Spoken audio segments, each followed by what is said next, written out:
Good morning, ladies and gentlemen. My name is Mary Tsetsi.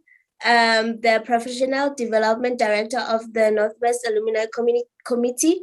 The purpose of the webinar today is to look at some of the challenges and experiences of transitioning from university to the workplace.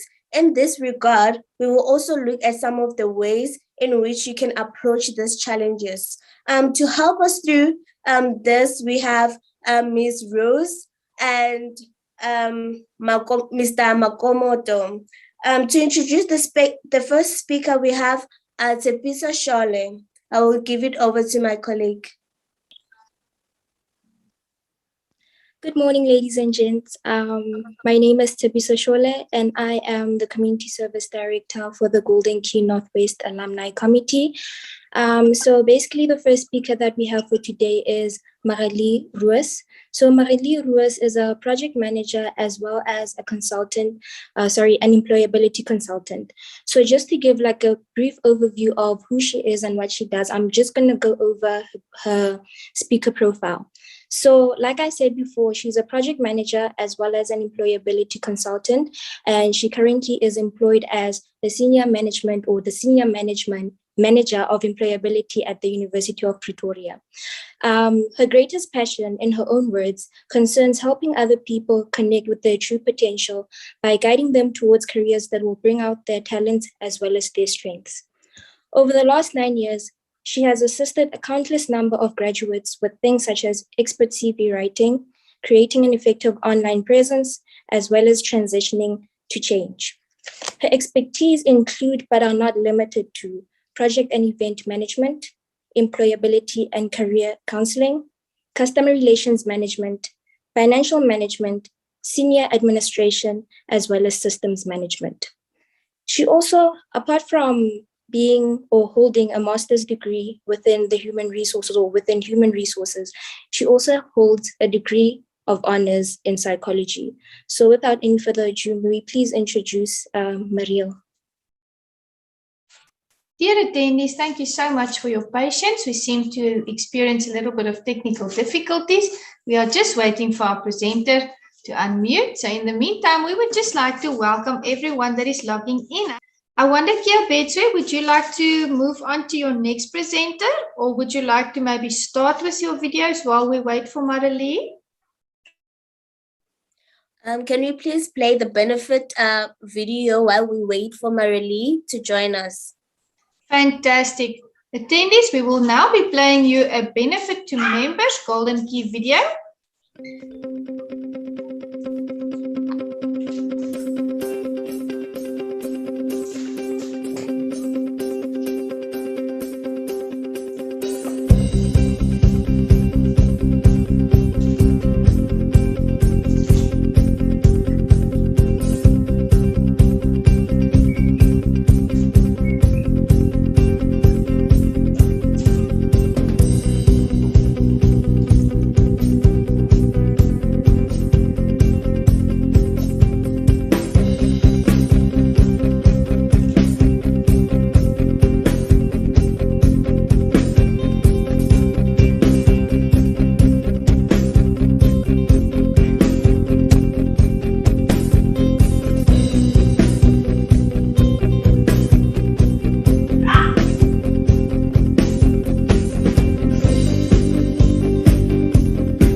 Good morning.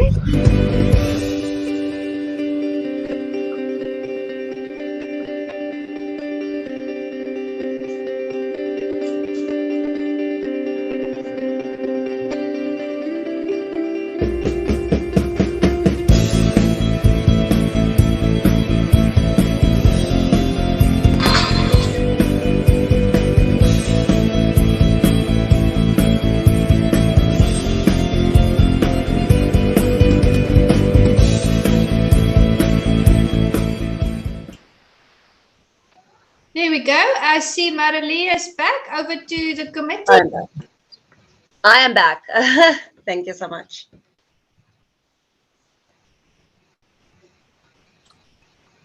Thank you, Marali. You can start, please. Thank you so very much. Good morning, everybody. And I'm just going to start the presentation. Okay, so just to start, today I will be discussing some very important employability related topics with a specific focus on there it appears. Oh, great stuff. With a specific focus on CV writing, and basically my focus will start off with general tips that I believe is extremely important to consider. I just want to confirm, can everybody see the presentation? Yes. Yes, we can see the presentation. Yes. Okay, perfect. I'm just going to also put it in presentation mode. And so I'm going to start off by basic tips that I believe each and every person needs to consider when you are drafting your presentation for a specific your CV for a specific position. So, and I believe if you follow these steps, you really place yourself in such more of an attractive position for potential recruiters. So just to introduce myself quickly again, my name is Marali and I'm from the Career Services Office of the University of Pretoria, and I am the employability expert there. So I'm not going to really go through the team and our services, but in terms of the tips, firstly, what I would really kind of stress for graduates and alumni would be for themselves to really realize that you need to start thinking of yourself as a brand, specifically a professional brand in terms of your career. Now, what do I mean with that? Just like, for example, David Beckham is a brand, and everything he decides to do has an influence on his image and his brand. The same can be said for each and every one of us. So we need to really consider what sort of brand are we putting out there. So whether that is in terms of your CV, which is obviously very much often the first document that a lot of potential recruiters see about each and every one of us, or whether it's what we do on social media or how we communicate, all of these things can be considered as your brand. So it's really important to ask yourself and be very aware of what you put out there. Okay, so keep it professional. That's basically the notion that you really want to keep in the back of your mind when considering what you're putting out there. Okay, secondly, very important, and this is what any recruiter would be the number one advice in terms of your CV would be, because we all tend to have a template, and I think in the past specifically we would have a CV template, and what a lot of people would be guilty of is they've got a template and they just send that template through to all different recruiters and positions that they send it to, and then from there they hope for the best. I have to apologize, I think that's my 2-year-old that escaped. Okay, Okay, they're going to remove them. I apologize. Okay, so I'm just gonna have to stop for a second if he is going to continue that. This is one of the negatives from working from home and also on a Saturday. Just bear with me for a second. Okay, so let me just continue on. Okay. Anyway, okay, so in terms of the number one advice any recruiter would give a person would be to adjust your CV according to the job spec. Okay, and why is this important? The recruiter needs to see that you've got the criteria that they need for their position. And I think what a lot of people do wrong is they've got an assumption. So a lot of students and graduates kind of have this assumption that recruiters need to know that they've got those qualities and skills. But unfortunately, if it's not presented and it's not obvious on their CV, then that position, then that CV is going to be completely thrown out and discarded on the spot. So it really is very important. You will have to adjust your CV. And what do I mean in terms of adjusting? So usually the company will give you a job spec. So, for example, if you're applying for a secretarial position, hypothetically, they might say they're looking for somebody that's got good organizational skills. They've got somebody that's got maybe a 1 year relevant work experience, or they might ask for somebody that has got some experience in minute taking, and that's the criteria for the position. Now, that criteria needs to be reflected on your application, on your CV. Let's say you're applying online on the website. Maybe they've asked you to fill in like relevant information. Then you will have to do that. Okay, so that is very, very, very important. Then the next piece of advice and that I would really recommend, and I've seen a lot of people make a lot of mistakes in terms of this, that I would say is extremely important, is to follow application instructions. Now, what do I mean? So the company would usually have specific instructions. So, for example, they would say, they are looking for a 2-page CV with 2 references. For example, they want a certified copy of your ID. They want a certified copy of your transcripts. That's the criteria in terms of application, right? And unfortunately, what I have seen a lot, and I'm sure a lot of potential recruiters have seen, is unfortunately a lot of students, graduates, do not follow instructions. And this is key. I mean, this is absolutely key. Remember now, recruiters are looking for excuses to throw out applications because they get so many. Now, what better excuse to throw out an application of someone is not following my instructions? I mean, it's simple instructions. So this person, for example, just to give you guys an example, I've asked for 2 references and the person has said references on request. That's not what I've instructed or asked. So just based on that, I can throw out the complete application just there. You might be the perfect candidate, but you didn't follow instructions. So I can use my discretion and say, but this person is not following instructions. I mean, it tells me so much about what this person might be doing when I appoint them. So really, really, really do not let that be the reason you are being thrown out the application process. Okay. And then lastly, second to last, but very quickly, is I'd like you guys to be aware of a tracking system. A lot of the companies are using tracking systems. What's a tracking system? Tracking system is being used in the recruitment process initially.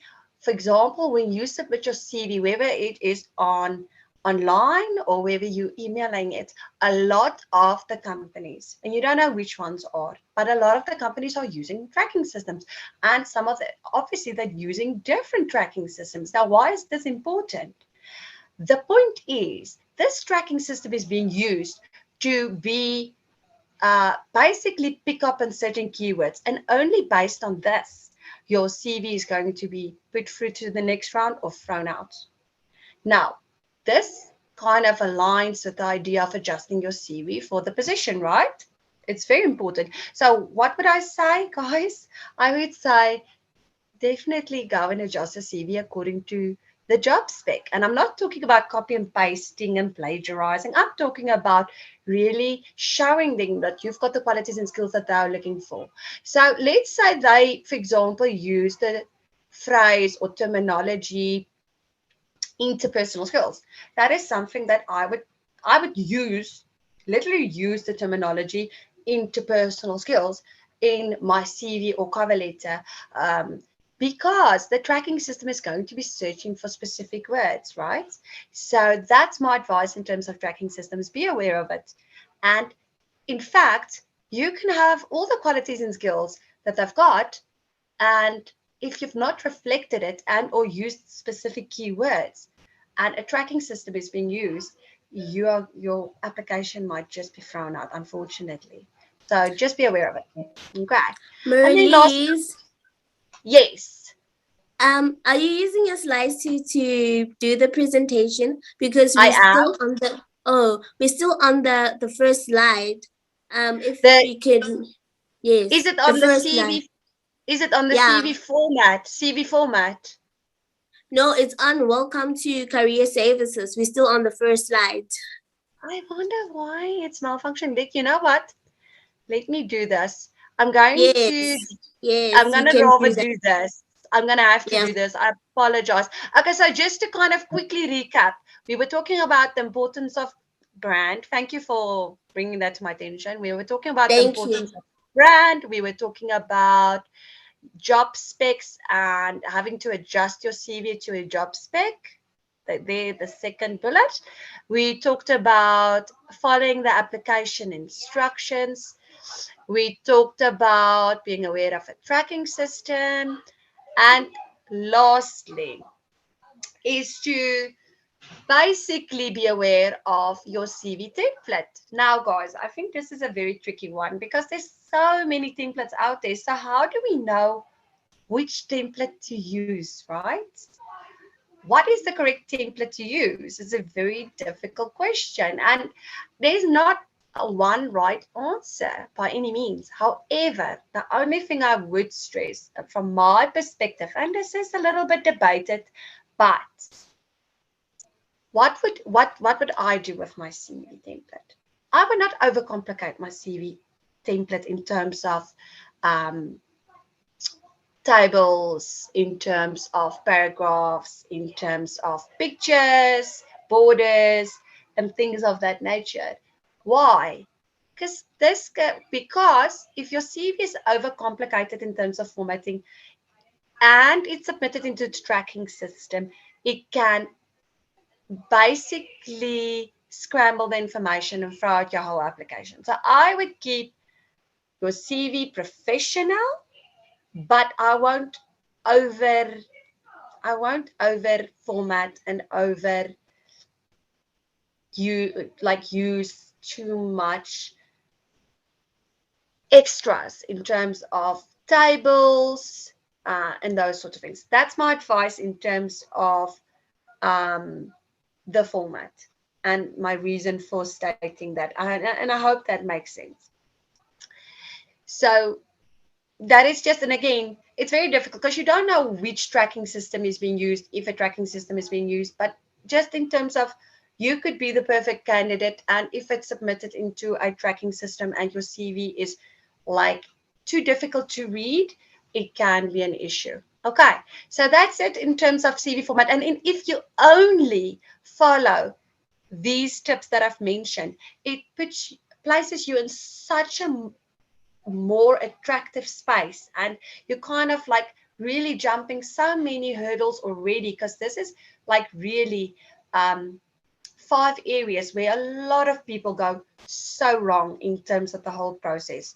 So I really hope that makes sense, and I apologize, it was a little bit of a disruption with my child there for a second, Let's continue on. Okay.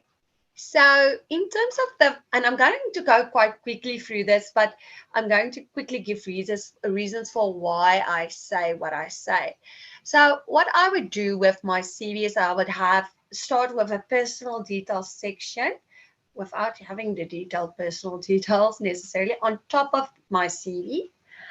Just stating my name and surname, my address, my cell phone number. Make sure it's up to date. And remember, in terms of branding, if someone calls you, you're not sure who's calling you, keep it professional, because this can be considered, if a potential employer is phoning you, this can be considered as like a pre-interview. And as we talked about the notion of branding, remember how important your brand is. An email address, make sure it's the email address that you use, that you is in use, that you currently that you are checking, that you're active on your email, so that you can respond to emails when you do receive it and not miss out on important opportunities. And then what I would also say is to have a LinkedIn URL.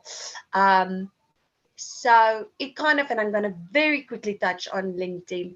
I just feel LinkedIn is one of those platforms that you cannot avoid as a graduate or alumni. You cannot avoid it if you're busy actively working on your career.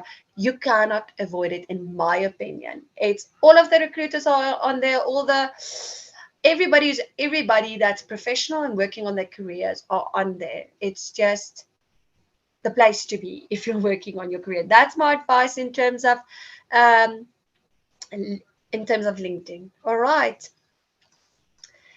And just one or two quick tips for LinkedIn, just because it's so important for your employability at this stage, in my opinion. So firstly, if you're not on LinkedIn yet and you're working on your career, please, like I would advise that you get yourself onto LinkedIn, okay? If you're on LinkedIn, but you're not active on LinkedIn, I would really advise that you really become more active on LinkedIn. And I've had people, what does it mean to be active on LinkedIn? Okay, so just in general, and again, I'm going a little bit back, but this is so important. So you as a alumni, you're working on your career plan, right? It's a whole process. What does it mean? So one of the most important things in terms of your career planning journey, and I'm assuming where you are at right now, you've got a very good idea where you're at. But for those of you that little bit still uncertain or at the beginning stages, you really need to understand where you're going with your career. You must have a plan, okay? You must have an idea. With my degree that I've got, what are my options? Where am I going, right? So you really need to do some homework. What's my career choices? And then also in terms of LinkedIn specifically, what sort of terminologies are being used in my field to kind of describe where you're going, right? Those keywords are very important, especially on LinkedIn itself, when you are drafting your profile, right? So definitely. And again, why is LinkedIn important in terms of a platform? There's other platforms too, they're also important. But why LinkedIn? The one reason is because LinkedIn is one of the best platforms to network. And networking itself has always been one of the best ways to build your career, right? So absolutely, remember the branding, because again, guys, branding and your brand in terms of social media, LinkedIn, Facebook, Instagram, be aware of what you're putting out there, okay? It's really can have quite an effect on your career, because potential recruiters are definitely going out there having a look at your profiles and what you've got out there, okay? So keep your brand professional, okay? So that would be LinkedIn. I'm just rushing a little bit so that we stay within the time frame we've discussed. And then, okay, so again, this is not necessarily something that you have to have, but I would recommend that you've got after your personal details, which is on the top of your CV, is to then follow up with the heading professional profile and have a short short, concise summary of your background and your career plans, right? Your professional background and your career plans. And what is a professional profile? It is basically 4 to 5 sentences describing your professional background in terms of your degree, in terms of some of your qualities and skills that you've got, right? And in terms of what your career goals are. Now, this needs to be aligned with the position you're applying for, of course. If there's inconsistencies, your application will be thrown out. So, for example, if you're applying for a secretarial position, you've got a little bit of a background in, secretarial background, this is what you will be focusing on in your application. You cannot go and, for example, have inconsistent messages in terms of, some of your other qualifications maybe. So your focus will have to be on what you're applying for. So keep it consistent in that regard where possible. Okay, and I hope that makes sense. And this is an area where you can use some of those keywords we've discussed. And I hope that makes sense. Guys, I will give you guys an opportunity to ask questions. Well, if we still have time, I will ask the panel, but I will give you guys an opportunity to ask a few questions maybe quickly after the presentation. Okay, just as a reminder there. Okay, so we talked about the professional profile, and I really hope that makes sense. Then just a reminder, guys, in terms of your CV format. Okay, and I think sometimes people forget how important your appearance of your CV is, right? I mean, when we were students, for example, or even at work now, when we're doing a document, we keep it professional. And sometimes I feel that a lot of people are really neglecting their CV format. Your CV format needs to be professional. It needs to be consistent. Your headings need to be consistent. Your subheadings need to be consistent. Your alignment needs to be consistent. It's extremely important that your CV is done in a very professional, consistent way. And again, one reason for this, your branding, yes, but the other reason is as well, again, recruiters are looking for excuses to throw out your application. Your CV needs to reflect you as a professional individual. If there's spelling errors and those sort of things, your CV will be discarded as it should be. Okay, so definitely keep it consistent. Okay. And the number one rule for your CV as well is when you are talking about specific experiences, whether it is your educational experiences and history, or your work experiences, history, your leadership and history in terms of that, when you're discussing those sort of topics, you always have to start with the most recent first in terms of your experiences. So, for example, if you have completed your honors degree, and then obviously before that your normal degree, and then your high school, you will start by listing your honors degree first. That is the rule for CVs. You'll always start with most recent first. Okay. So just keep that in mind. This is just a little quick example to give you guys an idea. So you will see education, most recent first in terms of dates, followed with the previous work, educational experiences that you might have had. Okay. So I hope that makes sense. And you guys will see it's consistent, professional, aligned, and all of those things. Okay. And in terms of work experience, I think this can become a little bit of a daunting thing. I think a lot of you might have some work experiences and should have some work experience. Some of you might not have it. But let me just say, the one thing I have realized and noticed with a lot of the students and graduates sometimes is that they would really stress. And what they would stress about is they would think to themselves, but I kind of forgot about work experience in my whole academic time period, and I focused on my academics. I feel I don't have work experience. But often what we do realize when we research this is that they do have work experience. They just don't realize they've got work experience. So, for example, voluntary work is work experience. Working in your uncle's shop is work experience. All of these things are work experience, and it is relevant.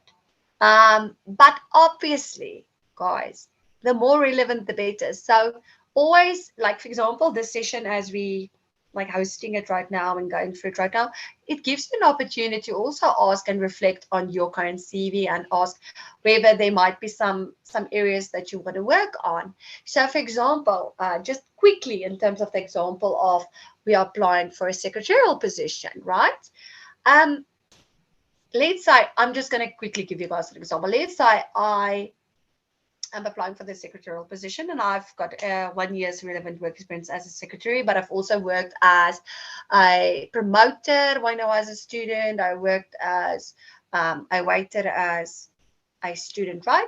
But I'm applying for the secretarial position now. So what will I do?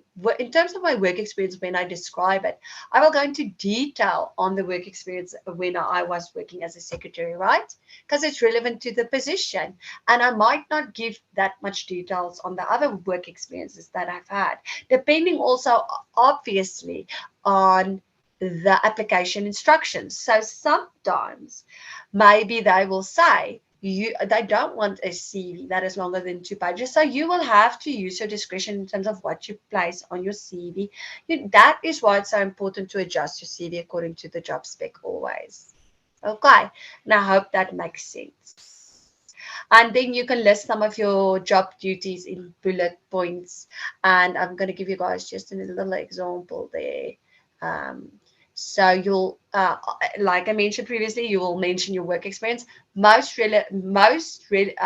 recent first, as always, in your CV, and then you can mention some of your work experiences, job duties.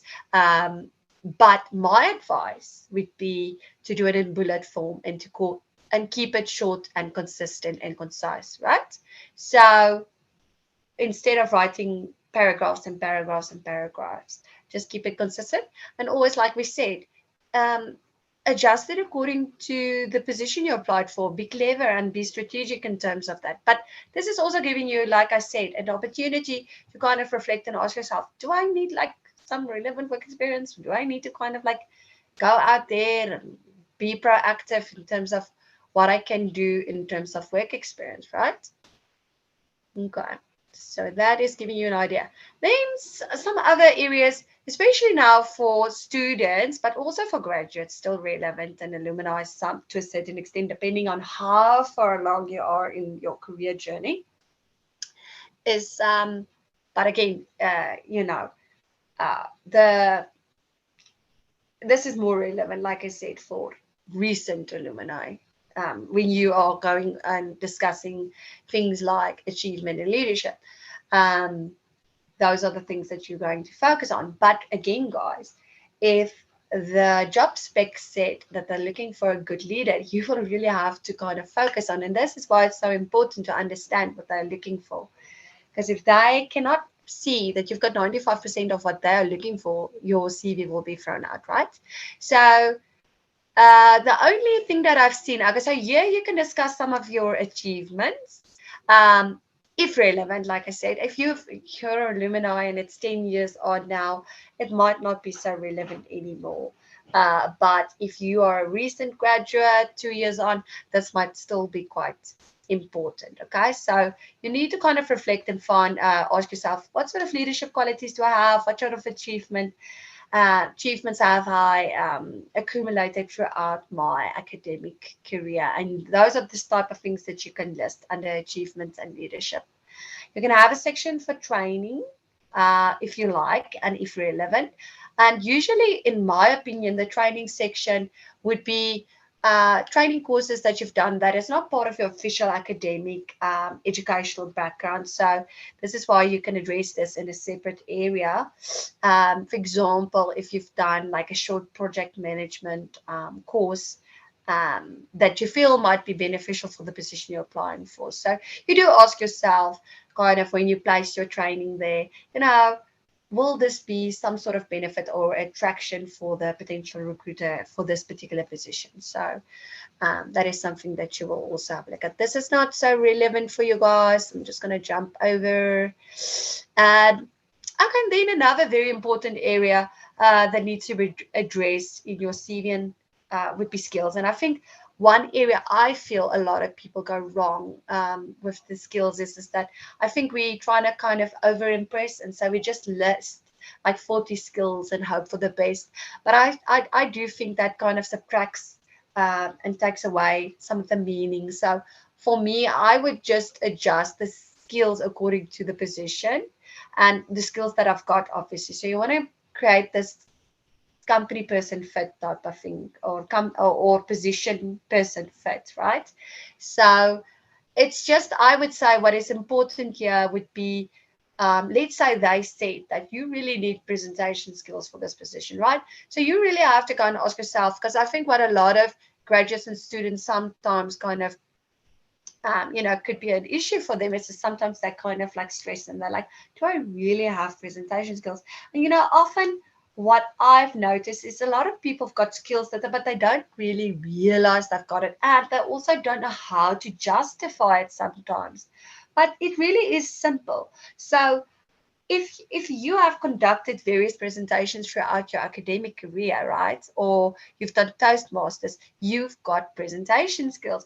So all you need to do is just to kind of list it and prove it. Short and sweet and concisely. But I'm going to show you just a quick little example. Okay, no, we don't necessarily have a specific example, but just to give you guys an idea. So under skills, you can list, like, for example, usually in the South African context, I would recommend that you address your language skills. Maybe you can address, again, in South African context, your computer literacy is usually relevant. And then, like we talked, if they're talking about a presentation skill, right, that is something you can list there. But you will have to, in my opinion, just give a short description in terms of why you say you've got it. So it will look very much like when you're addressing an achievement. So, for example, you're going to, for example, just state the skill you've got, right? And then underneath it, maybe just a short, concise bullet to describe the skill. So here, for example, an achievement was listed in bullet form. But just like this, you can also have a little bullet just stating the skill that you've got. All right. And then lastly, in terms of the CV format, guys, let me see, we are running almost out of time. So in terms of references, the most important thing is, again, like I said earlier, guys, follow the application instructions. If they've asked for 2 references, make sure you give them 2 references. If you're going to give them no references, they will be throwing out your whole application, and you could have put in a lot of effort in there, but you've not followed the instructions. So I cannot stress that enough.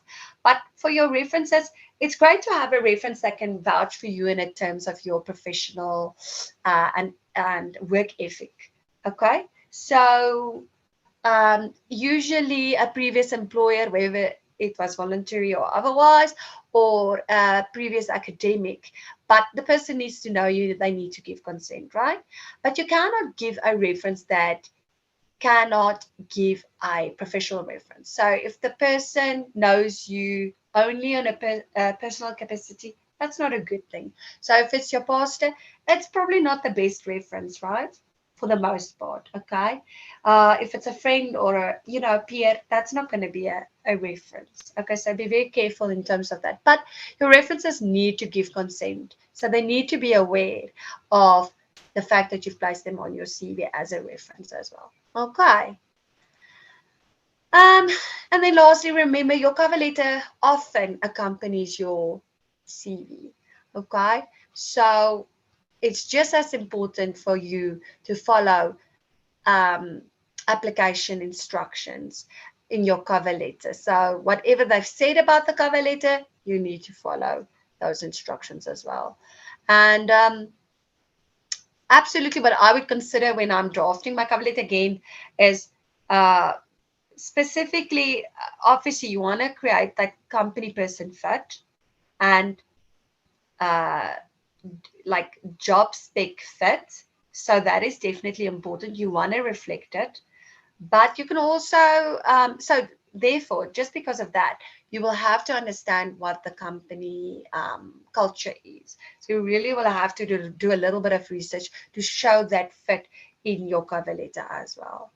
Okay, so that is very important. You can also address certain things like your leadership and achievements and those sort of things. Whatever will kind of make you an attractive candidate and make you a candidate that is going to fit within the company, but as well as in the job itself, is what you need to reflect on your cover letter.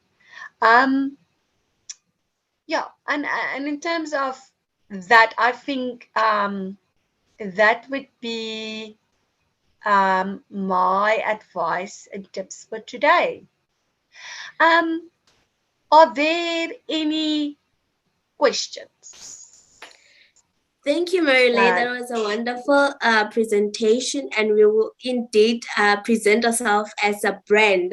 There are few questions. I'm just gonna give one question right now, and then we're gonna move on to the next Okay. speaker, and then after the second speaker has spoken, that's where we all gonna answer all the questions that our audience have. So there's a Okay. question from Shika. Okay, he, I'm not really sure of the person, Yes. says that with regards to work experience, what if your current job position is not relevant to what you are applying? Do you still keep it in the CV, or will omit it? Or will omitting it have the recruiters think you are not proactive or working this year? Okay, so just to recap, so basically what the person is asking is if they have done a specific degree, but they're applying for a position that is not relevant to that specific degree, should you put that degree in there? Is that what they're asking? They're referring to the work experience. If you're currently working Oh, in a job position and you're applying for another job that's not relevant to what you are working at okay. right now, do you still include it on the Okay. CV, or you don't include it on the CV? Yes. Okay, good question. Okay, you're absolutely going to include it, but what you need to keep in mind is you need to ask yourself, what can I bring to the table in terms of my previous work experience, which is related or which is going to be a benefit for this new position where possible. So you need to try and be as clever as possible when you are adjusting your work experiences and listing your work experiences where you can. Now, it might be a little bit difficult to do it, but you need to be aware of how you can possibly do it. So, for example, just to give you an example, so let's say I have done a specific job, but it's not, like we've said, so relevant to the area that I'm applying for now, but there's certain overlapping job duties, for example, project management or no, minute taking or, you know, whatever the case may be. If there's overlapping uh, job duties, then I would make sure that I'm reflecting it on my CV for them to be aware of the fact that you've done similar things where possible, hopefully. If you didn't do anything similar, but that's again why you need to be clever in terms of how you go and adjust your CV. We're not lying on a CV, but we do try and be very conscious and aware of what they need for that position, because if you cannot go and again justify that you've got like 95% of what they're looking for, they're most likely going to throw out that application. So you really want to be clever wherever possible, within obviously being ethical and being truthful. But let's say, for example, hypothetically, just to kind of like get the message across, if I've got 1 year work experience and they're talking about 10 years work experience, that is just going to be a completely impossible feat. They will not consider me for that position. So we really have to still be honest to ourselves in terms of what we can apply for, what we can't apply for, but we can always ask ourselves, what can I bring to the table to justify it? So I hope that makes sense. It does make sense. So thank you so much for the presentation, Mariel. Please be on the event for some time so that we're going to ask the questions at the end of the second speaker. Okay, so I'm going to try my best. I've got a little bit of a situation now with my child, but I'll try and remain in the presentation as long as possible. Okay. Okay, no problem. Thank you so much. Thanks, everybody. Thank you. Thanks, everyone. Bye. Bye-bye. To introduce the second speaker, the second speaker is Mr. Watlali Makomoto, and he has shaped his life around aiming to be the best by means of pursuing excellence. To achieve this, he works incredibly hard and excels in breaking down and solving complex problems. Additionally, to graduating from the University of the Witwatersrand with a Bachelor of Commerce degree specializing in economic science and marketing, he has acquired skills in management consulting, investment banking, and the fast-moving consumer goods industry through internship and work readiness programs. Mystery is currently a business analyst intern at McKinsey Company, where he helps clients solve business problems. Outside of work, he is an entrepreneur who has interest in farming, services, marketing, and entertainment. Mystery is going to further talk about the transitioning from the university to a workplace through his experience. Mystery, are you on the line? Yes, thank you so much. Yes, you can go ahead. All right, just a second so that I share my screen. Let me know when you can see my screen. I can see your screen, thank you. Perfect. As you said, my name is Mr. Makomoto. I'm currently working as a business analyst intern for McKinsey & Company. I'm also doing my honors at Wits University. But yeah, how much time do I have? Because I have a couple of slides here so that I don't waste much time. We can give you 20 minutes. Oh, 20 minutes, okay, perfect. Yes. Like I said, yeah, thank you so much for having me today. I'll just take you through some of my own personal experiences that I've faced, particularly with the transition towards the workspace. So today I'm going to discuss 3 things with you guys.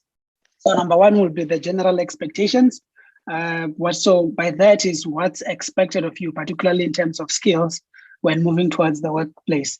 Then the second thing that I want us to discuss are alternatives to experience. So often than not, you'll find that we do not have enough experience, and that sometimes is a barrier, in the workspace. And lastly, I'll discuss some of my personal experiences and advice. So just to start with the general expectations, I think one important thing, obviously this is based on my personal experiences and some of the consultations that I've made with experts. It's effective communication, and I think that's something that is important for us to discuss. So within effective communication, I believe that there are 3 things that are quite important that we need to discuss. The first one is listening. The second thing is how to deal with conflict. And lastly, it's what I call the EPIC framework. I'll go through it later on. So the reason these are so important is that if you think about it in the workspace, the skill set of the work that you're supposed to do, as much as it's important, it's transferable. It's something that they can teach you. So what I've come to learn is that recruiters are not necessarily as concerned about the skill set, particularly in the industries that I'm within, because they can teach you that, they can train you, but they want to look at those soft skills that you need to come with to the firm. For instance, how to deal with conflict, how to listen. Those I think are some of the things that have stood out for me and I've been utilizing. So I'll start with listening. So there's a philosophy that I use, which is based on the Chinese sign of the word listen. So there are 5 components to it. The first one is, listening involves these 5 components as listed there. Number 1, it's our ears to hear what is being said. Secondly, it's the mind to think of what the other person is saying, to just process everything. The third thing is the eyes, where you need to be looking at the cues that the person is displaying. If you're talking to someone and they're not making eye contact, or they seem to to be shaky, they're nervous, that also should help you to see something from that. You should read something from that. And the third thing is undivided attention. Often than not, it's most of the time this happens, and I'm sure most of us have experienced this, where you find yourself in a scenario where you're having a conversation with someone, and you're so serious, and you want to talk to them, and they are not there. They have undivided, their attention is divided. You find that perhaps they're on their phone, or they're doing something, and you can see that this person is not here. That will give that next person the bad impression. So same thing in the workspace. If your attention is divided, your seniors will see that, no, this person is not someone that we can trust. This is not someone that we can, people can get used to and want to work with you. So you need to make sure that you have undivided attention, and that is just to focus. And lastly, it's the heart to feel. So you need to understand, if you're having a conversation with someone, the tone should say something, right? And the heart needs to be involved. So these are the elements that are involved in listening. So next, I will just focus on some of the tendencies that interfere with our listening abilities. And I would want us to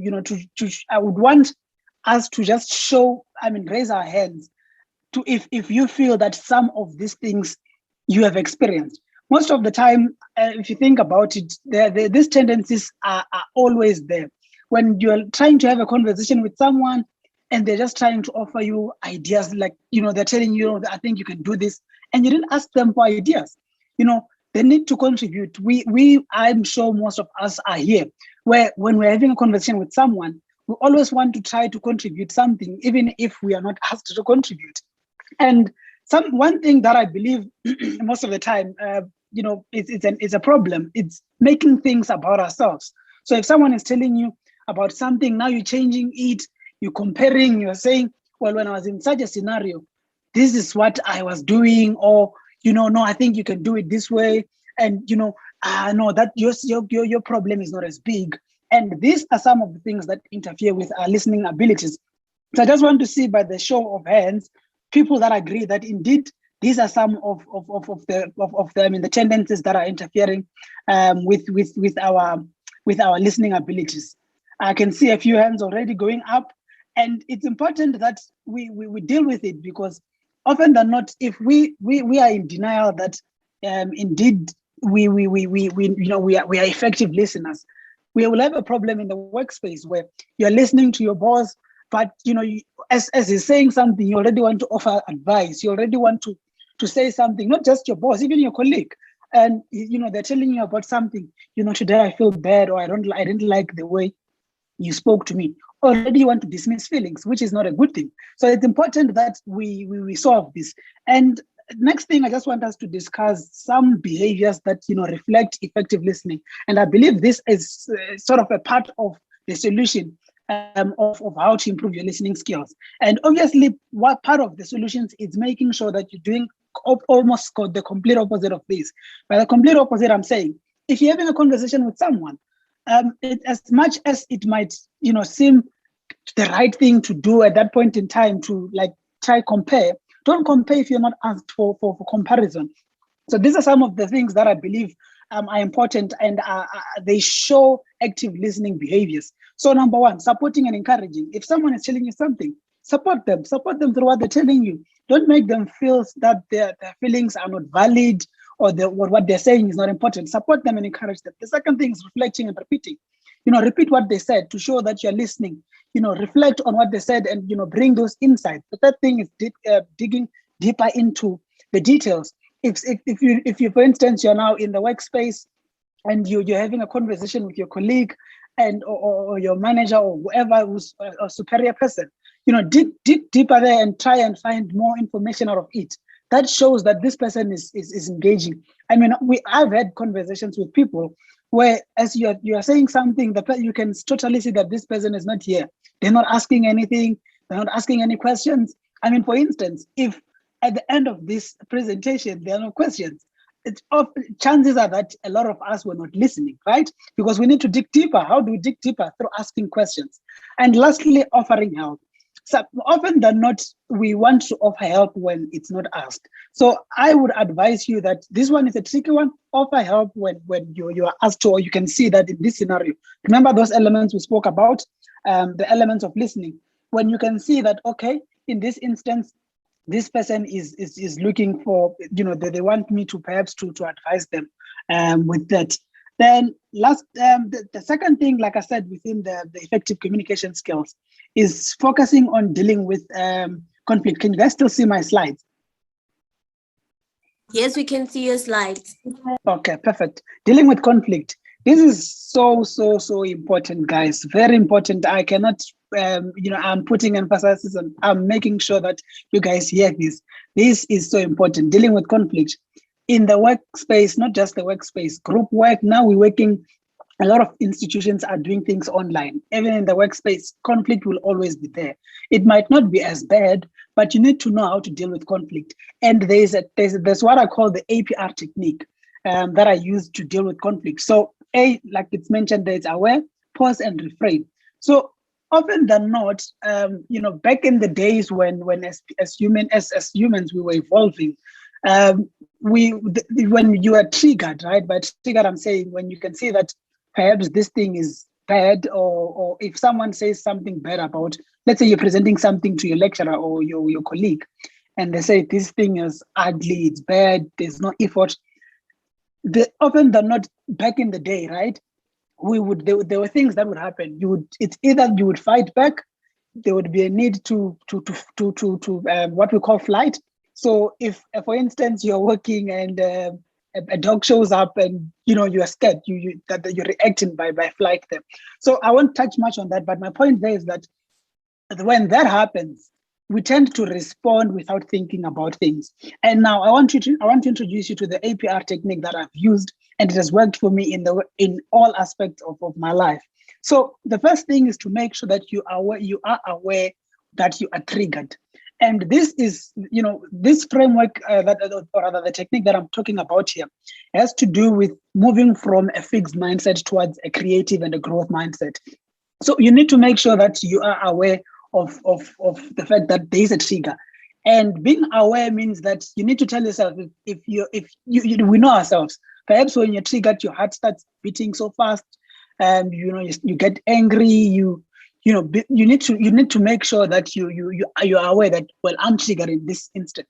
Then the second thing that you need to do is pause. You need to relax and think about it. Well, what is this? Well, what is this trigger trying to do? What's happening? What is this person saying?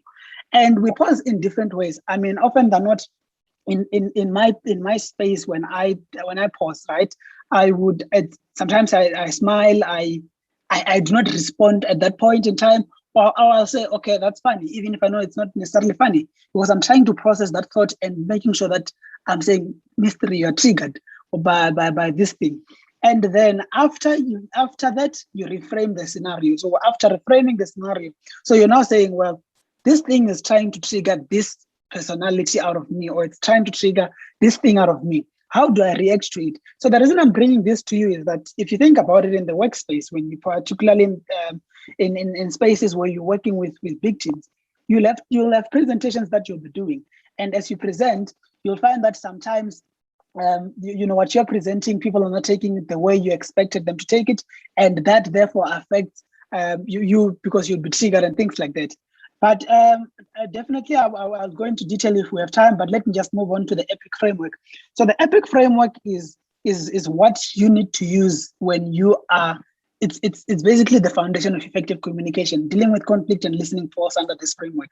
So it's written there: empathy, purpose, insight, and conversation. Often than not, you'll find yourself, I mean, I work in teams where we deal with, the way consulting is structured. We deal with the top management directly. So the big guys will come through and say, hey, Mr. Tell me, what have you found here? Explain to me what you're going to tell the client tomorrow. And if you're not going to use this framework and you start going up and down, saying a lot of things, those guys do not have time. So it's important that you understand the EPIC framework and utilize it. So in every conversation that you have, or any communication that you have, you need to ask yourself these questions. What is the purpose that I'm trying to bring here? What's the purpose of this conversation that we're having? The second thing is the insight. What do I want to get out of this? My insight is, I hear the numbers, I hear the facts, but what is it that I want to learn? What is it that I want to take out of this conversation? And the third thing is the conversation itself. You need to be someone that can have a good conversation with people. That comes with training, that comes with good listening skills, so that you can have good conversations. And yeah, secondly, I'll move on to the second part of the presentation, which has to do with the alternatives of experience. I mean, as young people, if you think about it, we tend to focus much on our academics, and often than not, we find ourselves in scenarios where we do not have experience. So I believe that there are 4 alternatives that we can take out of this and use when we move into the workspace. The first thing, I think, is internships. I've benefited so much out of that, and the good thing about internships is that when you participate in internships, you tend, the chances of you converting it into a permanent offer is quite high. And there are internships that you can apply while studying. I mean, I've done, in my undergrad, I did almost 5 internships while studying at the same time. So it's possible, and that builds to your experience. And the good thing about it is that now when you compete in the market, in the workspace market, when you're applying, you have that differentiator. The second thing is work readiness programs. So applying to these events that are giving you some soft skills, and participating in such programs will help you. For instance, with myself, the first time I encountered McKinsey was through a work readiness program in 2019. So it was a program where they were sharing work readiness skills. And from that, I got to network with recruiters and people from the firm. And that's how, I then transitioned into different spaces within the firm. The third thing is student organizations. I want to emphasize on this one. So participate in clubs and societies. This will help build your CV, right? And it's important not just to be a member, but also contribute, because recruiters are not concerned about the fact that you were a treasurer, you were a secretary.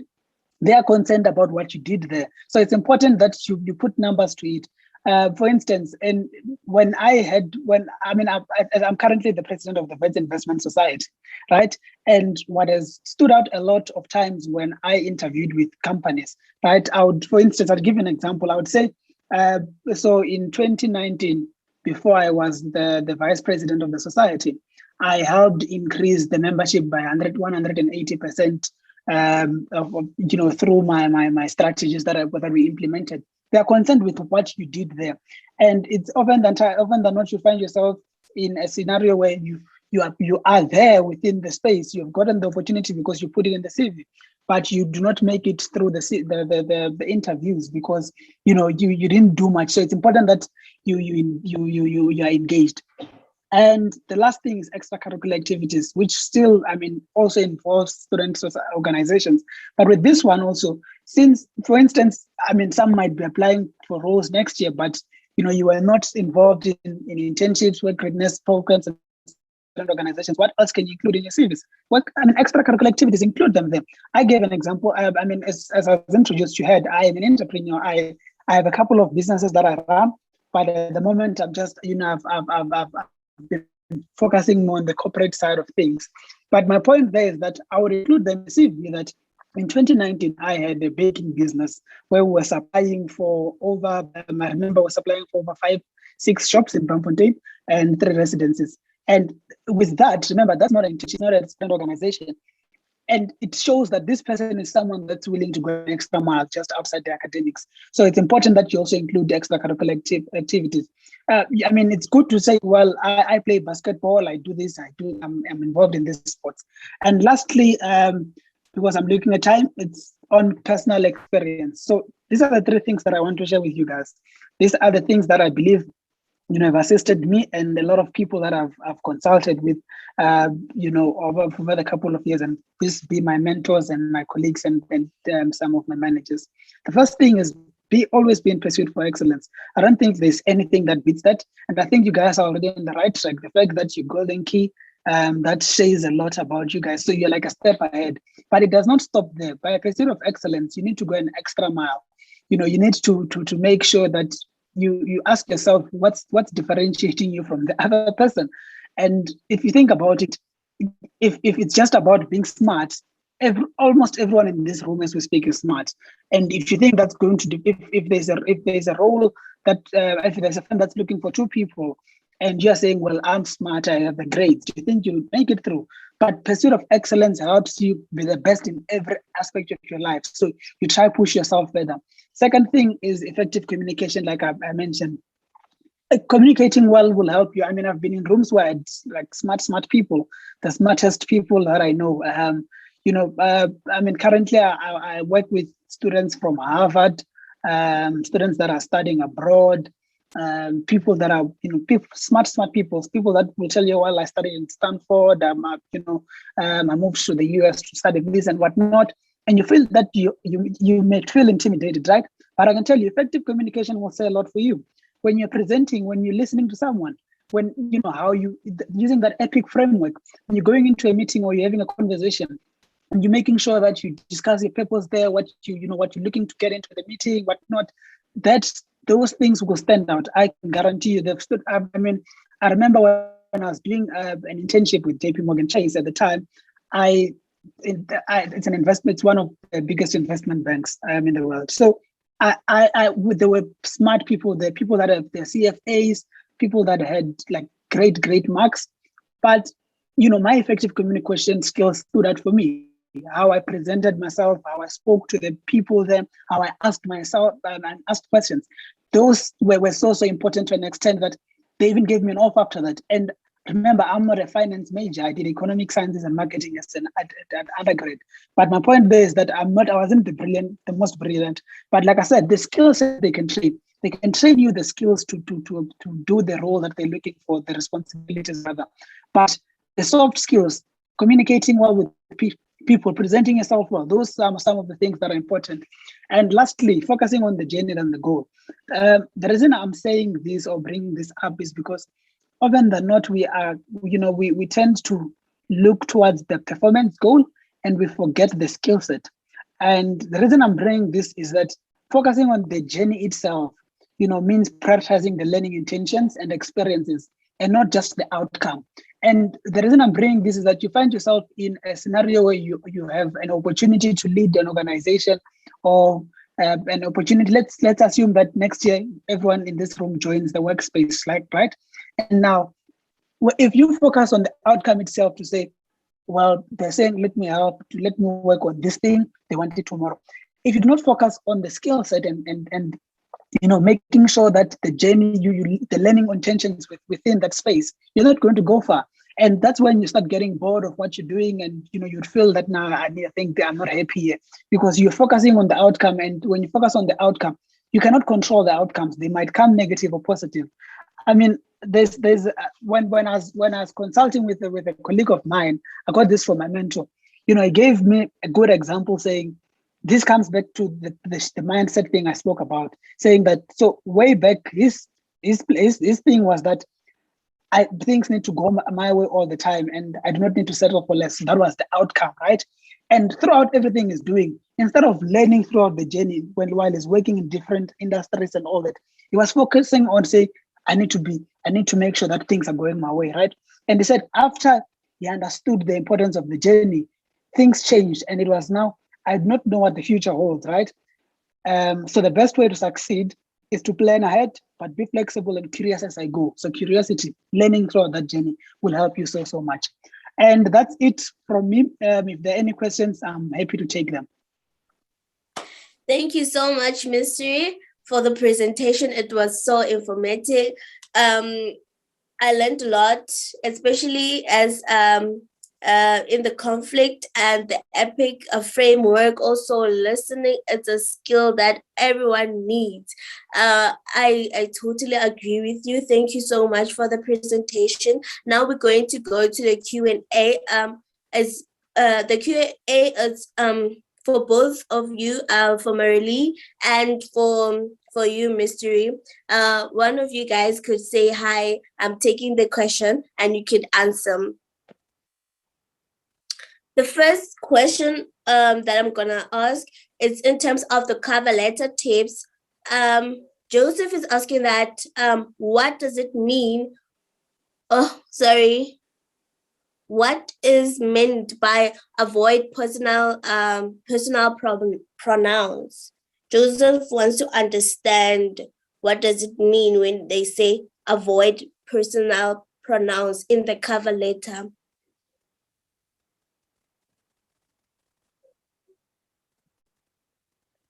Hello?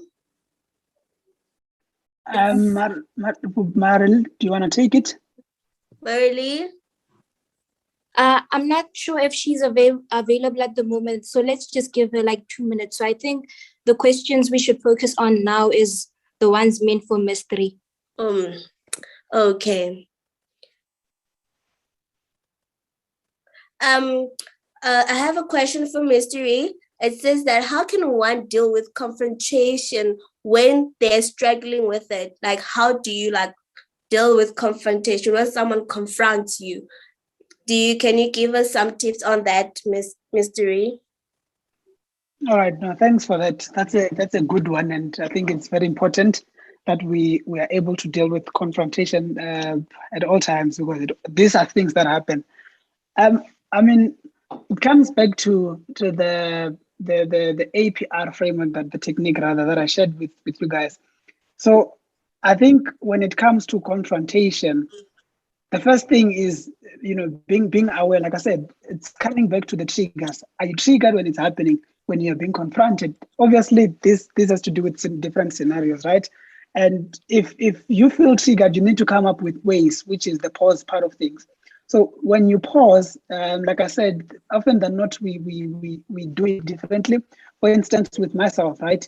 I tend to, if I was confronted and I couldn't perhaps respond at the time, and I'm now having a bad day, I often use meditation, for instance. When I get to my place, I meditate, try and relax myself. That's something that I use.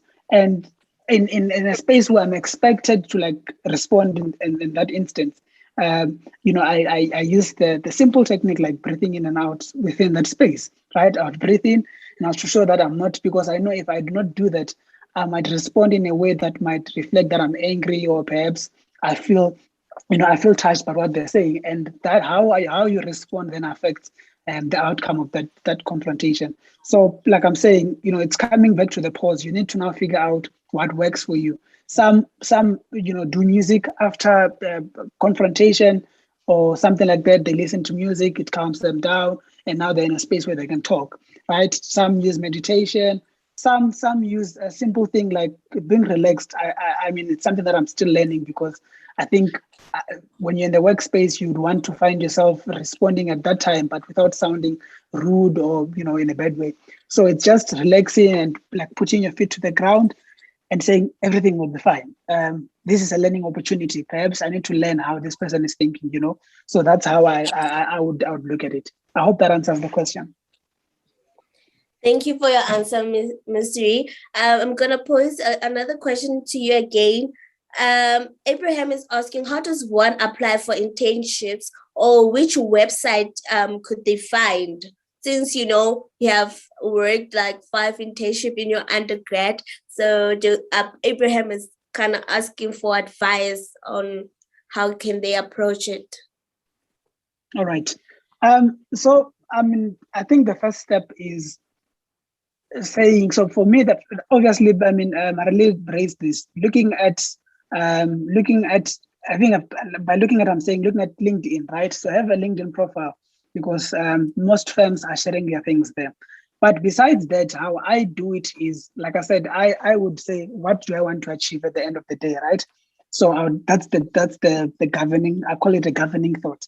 So I want to learn more about consulting, management consulting. Okay, I put it out there, management consulting. So then the next step for me would be, well, who is the best in management consulting? I break it down into the different firms within that space. Then I start going on their websites, so that basically that industry that I'm looking into, looking at what they're offering and what's there. Then after that I would apply. So that's how I look at it. I remember One time I said, okay, I want to go into investment banking. Who's the best in the country? Well, I saw some local banks and I'm like, well, I would want to look at an international bank to build my profile. Then I applied for the JP Morgan Chase internship. So there's no particular website where you can find everything. It's just how it's just how you approach it. So the first thing, like I said, is what are you trying to achieve? What do you want to do? So in your case, let's say you don't have work experience. So the first thing would be, I'm looking for work experience. Where do I want to have this work experience? Well, I'm looking at the work experience in engineering. Okay, which are the firms that are there, right? And I remember with funny thing with the McKinsey opportunity, I actually DM'd, first thing I DM'd the recruiter on LinkedIn and he said, oh, well, by the way, we have an internship happening this year. You can apply, right? That was the first step. Remember, it's about what you're trying to achieve and where you want, how you see yourself going there. Then after DMing the person, they said, yeah, you can apply on our website. Then when I go to the website, they said, for this program, you can just email us your stuff. And I emailed my stuff and I got through, right? So my point there is just, we need to make sure that we look at the goal first. I hope that answers the question. Thank you. Thank you for answering the question. I will pose some questions to Marali. Marali, Joseph wanted to know, what does it mean when they say avoid personal pronouns on the cover letter? Okay, yes. Okay, so great, he picked it up. Okay, so in your CV as well as in your cover letter, it is recommended as far as possible, number one, not to, where possible, at least this is the advice that I will give, is to use third person or personal pronouns in terms of saying, I've got great interpersonal skills. You're going to use at least in your cover letter, you're going to start with therefore, moreover, as such. So I want to avoid starting with too many I's, and you don't want to write about me or something like that. You want to avoid that in terms of your CV and your cover letter as far as possible. Especially in your CV, especially when you're talking about your work experience. You want to, for example, use, when you're talking about your work experiences under bullet form, you will use words such as responsible for, ensure that, instead of saying I completed the minutes of the meeting. You're not going to do that. Just that this is just advice that I would give in terms of personal pronouns and third person and those sorts of things in terms of your CV and your cover letter. Yes, thank you, Marali. Shika has a question. It says that, is the professional profile the same as the career objective in terms of its format, or should it be a paragraph form? Okay, so it is exactly the same thing. It's ultimately your so your career profile. There's a few names, a career summary. There's some terminologies, but we refer to it as a professional profile. It's just, again, it's a short summary, no more usually than 5 sentences on your CV, introducing your professional background, talking about some of your professional skills linked to the position, and also your career goal. And it's definitely, just to kind of put it in there as well, it's definitely different from your cover letter. Your cover letter is a separate document. It will definitely be longer. And the purpose of your cover letter would be to justify your qualities and skills and create that personal fit between you and the company and the position. While again, the professional profile is just there to introduce yourself and list some of your qualities and skills. So just to kind of clarify that for you guys. Thank you. Just to wrap up the question, because I can see that Ms. Siri is answering on some of the question asked on the Q&A tab. I have a last question for you, Marali. Are there any tips you can share about the online recruitment platforms that some companies use. For example, the SAP. Like, do you have any tips on that? In terms of which ones you can use? No, that which the companies use. Like, do you have an idea what platforms do the company use to recruit graduates and students? Okay, Yes.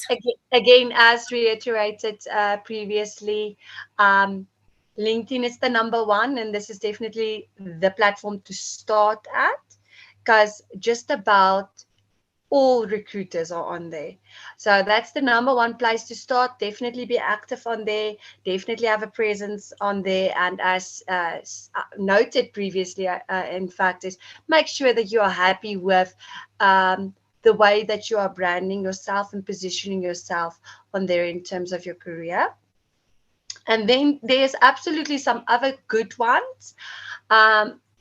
But before I even mention some of those, I just want to state with each and every one of these platforms, including LinkedIn, you will always have to use your discretion because there's all sorts of positions posted out there.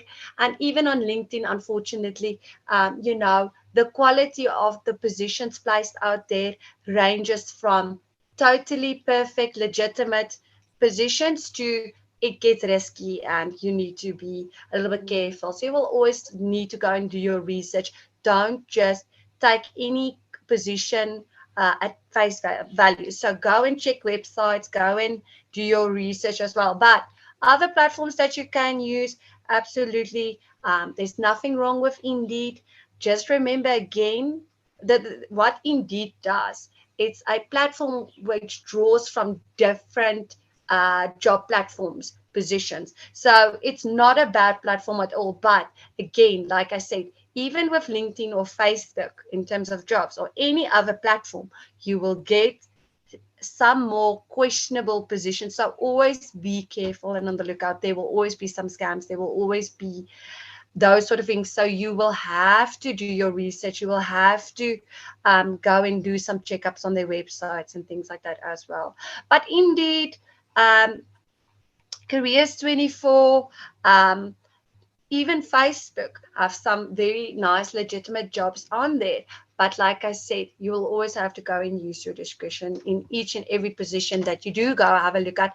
And of course, if the company, certain companies are just legitimate and they established, that's great. But you will have to go and do your research. There's definitely some scams out there and things like that as well. Thank you, Marali. One last question. Yes. What are the consequences of not having an appropriate email address? Should it be a Gmail? Can you use your student email address, or you should just use your own Gmail address with your name? Honestly, I would go for a Gmail address. And the only other advice that I would give is because unfortunately, again with the branding, and it sounds so silly, but it is true. In terms of branding, make sure that the naming of your email address is a professional name and not all sorts of silly names like Hot Cupcake and things like that. You want to avoid that sort of, because just that would again kind of just put a hole in your branding. But the important thing with your email is, and this is what a lot of people sometimes forget, is they will have an email on there. They've moved on long time ago to a next email. They've never updated their email address, and the company will not be able to contact you. And also, if you are not, conscientious and also checking up quite regularly, you'll have to check out regularly your LinkedIn profiles, your emails, and those sort of things. Because again, a company could be emailing you one day, you check your emails a week later, it's just too late for you. It sounds bad, but unfortunately, just so be active on your emails. But definitely, my advice would be you anyway will have to move on to another email address once you've graduated, like a lot of you have, and I would just use a different email. I would use a Gmail email. Thank you so much for your answers, Marila. I will hand it over to our president to close. Thank you for everyone who has attended, especially for the speakers and their presentation. It was very, very, very interesting. Thank you. Thank you very much. Thank you, Marriott. Hello, everyone. We are already out of time. My name is Gabitziliana Korapidze, and I'm the president of the Alumni for Northwest area.